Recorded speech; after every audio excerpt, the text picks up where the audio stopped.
Magandang araw po sa inyo mga ka-Chamberlain. Kamusta po kayo? Bali ngayon nakikita nyo po, nandito po ako sa manukan natin. Gawa po nung magsiset up po kami ng mga rubber tipis na nabili natin. Bali dito po natin ikakabit yan.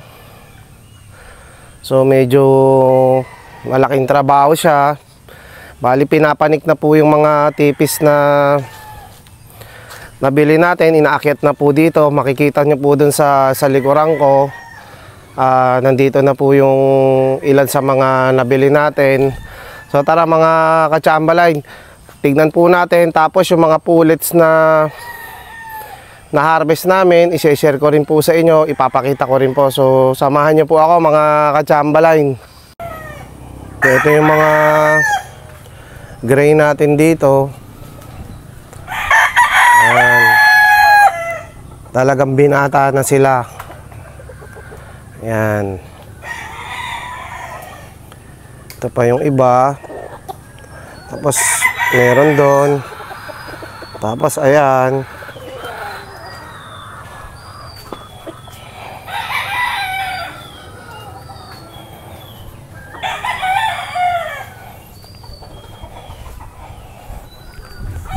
Tingnan natin to.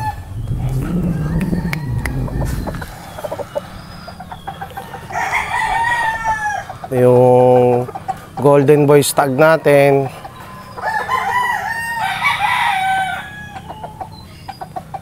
Yellow legs. Ayan siya.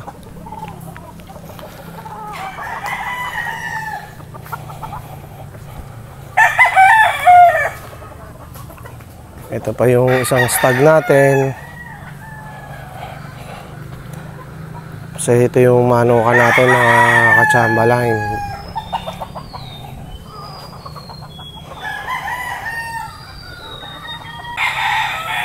So bali ganito din po yung gagawin natin sa kabilang side po nung lote natin. Doon natin ikakabit yung mga ganitong rubber tipis. Ayan. Ito yung mga stags natin.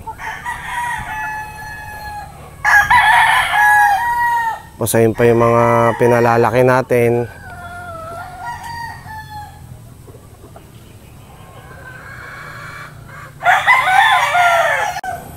Ito yung mga bagong lagay dito. Ayan sila. Yan. Mga di pa kompleto yung balahibo nila. Yan. So marami-rami na rin po tayong nakalagay dito. Ayan po.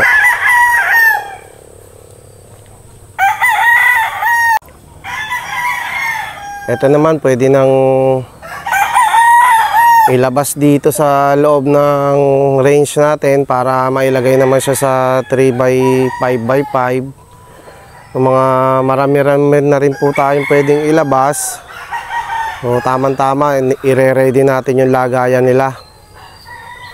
Ayan mga ka-Chamberlain, ay ipakita ko po sa inyo yung ilan sa mga stags natin dito, yung mga bagong lipat dito sa mga rubber tipis.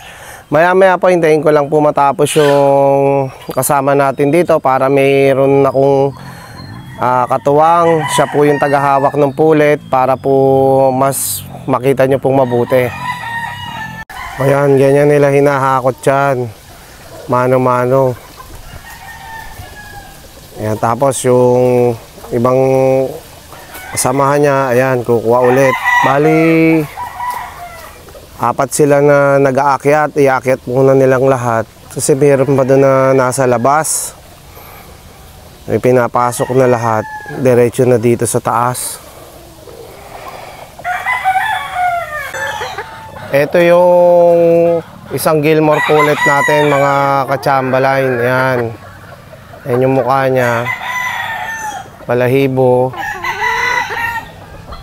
Yan yung paa niya, manipis, pencil pit. Tapos yung balahibo niya, Dikit na dikit. Ito, kukondisyonin na lang. Ready to breed na to. So, ayan yung Gilmore natin na pullet. So, meron pa tayong Gilmore dito na pullet. Kukuha natin para mas makita natin mabuti. So, ito pa yung isang Gilmore pullet natin. Ito yung sample ng mga bagong harvest natin. Straight Gilmore. Pareho yung balahibo. Ayan siya.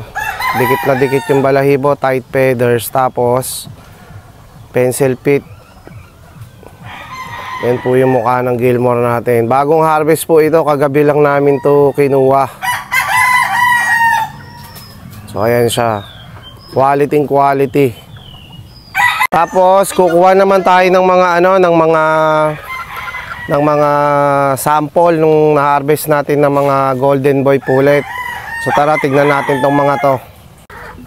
So ito yung mga kasama nung mga hinarvest natin kagabi. Golden boy pullet. Kukuha tayo ng sample na pwede natin mahawakan para mas makita po ninyo. Ayan yung mga golden boy natin na pullet. So ito yung isang golden boy pullet natin na kakahuli lang kagabi. Ayan, maganda yung balahibo niya. Yellow legs. So ayan, healthy yung pullet natin. Kuha pa tayo ng isa, mga ka-chamberlain. Ito yung mga golden boy pullet natin. So mapapansin nyo, uniform. Pare-pareho po sila ng itsura, ng kulay, physical appearance po. Pare-pareho yung mga pullets na to. Yung ipapakita ko po sa inyo, namumukod tangi na nag-iisa lang sa batch na na-breed namin na golden boy pullet. So ito yung typical na golden boy na kulay, itsura na pullet. Yung ipapakita ko po sa inyo ngayon, kabatch din po nila. So tignan nyo po, mga ka-chamberlain. So ito yung sinasabi ko po sa inyo na pullet na golden boy. Mapapansin nyo po, ayan, ibang iba siya dun sa mga naipakita ko po. Ito talagang light gold ang kulay niya. Kung nakakapanood po kayo ng mga ibang vlogs, lalo na yung mga nasa US, yan, ganito yung mga kulay ng mga golden boy nila ron. So ito, nakapagpalabas naman tayo ng isa. Kikip na natin to, gagamitin na natin for early bird at saka local na breeding season. So ito yung golden boy natin na pullet. Ito naman yung 5K line natin na sweater pullet na 5K line. Nag-harvest din po kami nito.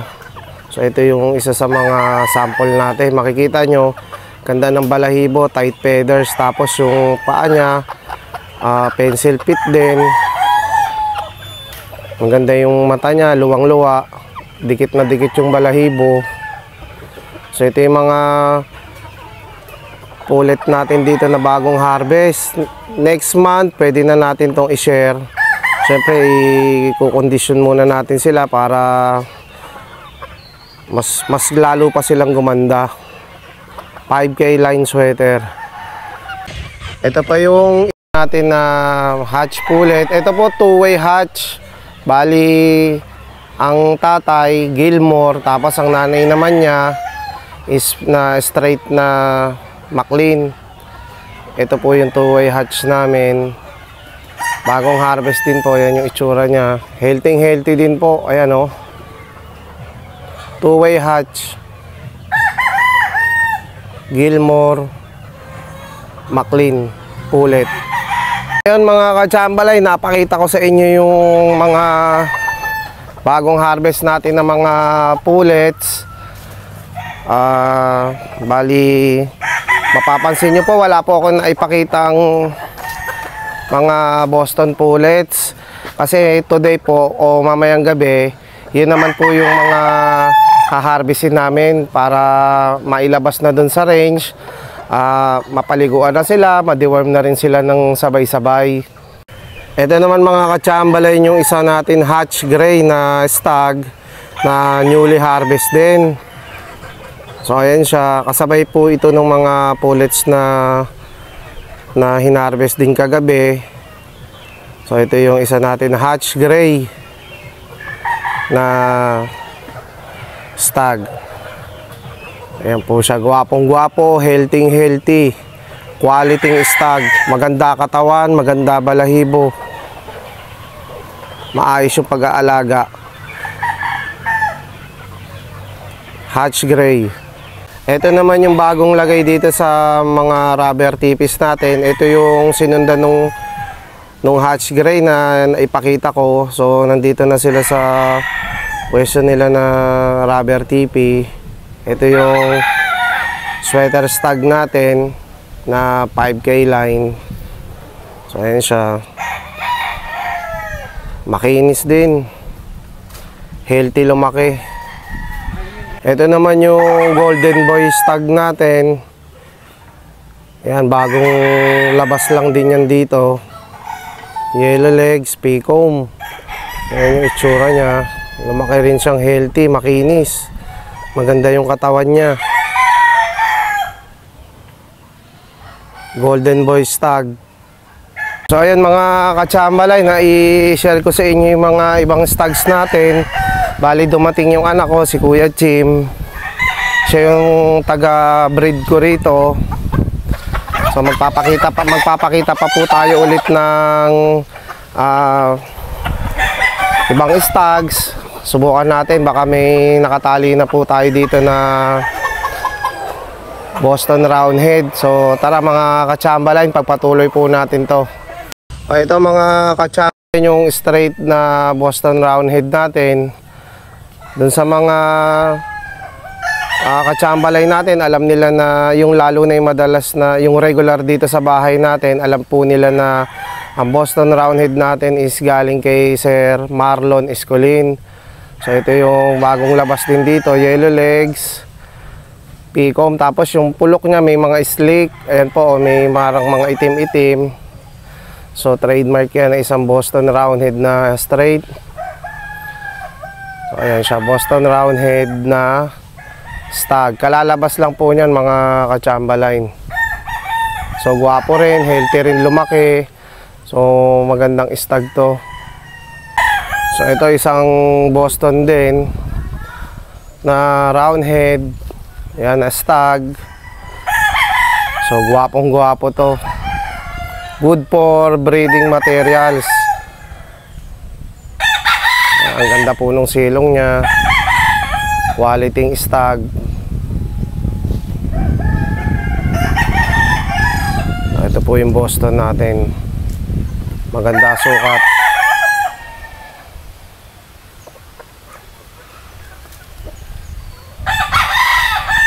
Ito naman yung isa natin na nandito sa mga tipis natin.